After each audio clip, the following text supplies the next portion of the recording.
How a Romance Novel Saved the Galaxy by Ariana Deralte. Chapter 7, John Antilles 2. The cantinas had been a mistake. John was sure there were more and more Mandalorians in them as the night went on. And unlike when he was fighting where they just watched, he hadn't had to pay for a single drink all night, and they kept buying him full meals, even in the cantinas that didn't serve food. There was blatant disappointment radiating through the Force when he refused the first few drinks and meals before John just gave in and resigned himself to filtering out any poisons that might be added. At this point, he was unsurprised when he didn't find any. By the fifth cantina, John was stuffed and would have been horribly drunk if he hadn't been filtering the alcohol. He also knew that either the governor wanted him dead because she was trying to hide her non-Washurian lover, a big taboo that would ruin her political career, or that it was the governor's second who was stealing from the government, and possibly jealously in love with the governor. He'd meditate on it and see which option the Force led him to. It was only after he was heading for the door that one of the 6 Mandalorians in the bar got up and blocked his way.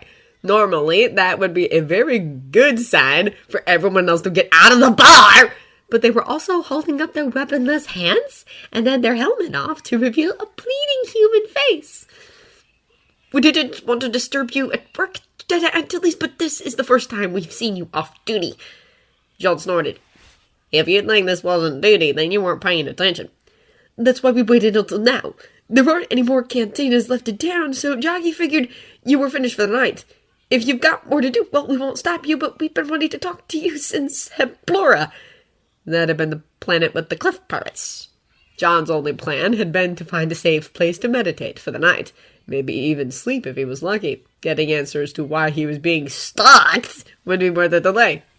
All right, he said. The Mandalorian gave him a pleased smile and led the way to a table with 2 other Mandalorians. They had left him a seat with his back to the wall, something John found strangely thoughtful coming from famous warriors like Mandalorians.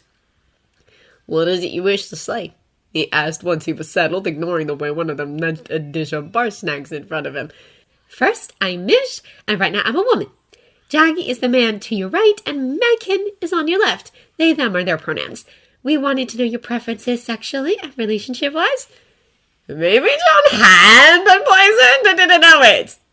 You've been following me to proposition me. Midge nodded. Yes, only we didn't know what you preferred, so when we fought on Hemplora, we planned to check with you once the tournament finished. But by the time we were, you were gone. Everyone agreed not to bother you while you were working, but that seems to be the only time we see you. You fought over me, asked John, feeling a bit dazed. Of course, you're such an amazing warrior. You deserve only the best of us. And the 3 of you won? No, the 6 of us did. She gestured at the other 3 Mandalorians who were perched at good vantage points around the bar. See, we're here if you prefer polyamory. The one in the green and orange armor is male and prefers men. The one in the black, green, and white armor is female and prefers men. And the one in yellow and silver is from a species with no gender and has no preferences, gender or species-wise. They are looking for monogamous relationships. We thought that covered a wide range, but if you have other preferences, we recorded the tournament winners, so you can pick and choose. John's night had now taken such a strange turn, he might as well play along. And if I don't get along with the winner who fits my preferences? Midge blushed. The tournament was just to organize who got to date you first, and some rules for not bothering you. You're free to choose whoever you want. John just stared at them all, speechless. The Force was telling him every last word was true. It bothered Nared a lot that Hiam was going out there without him, and even more that it was without armor. Jedi tunics didn't even have padding, much less the ability to stop weapons. True, their weapons allowed them to repel any blast or fire before it got near them, but that was the reason every Mandalorian warrior carried slug throwers these days. Before Nared could think about it too much, he was detaching his breastplate. White. Please wear this. I'll need a tunic, if you must. No matter how much his cheeks warmed at the idea of others seeing Hiam openly wearing the Red's armor, it was probably best he had it for now. No rude. I want you safe, Hiam.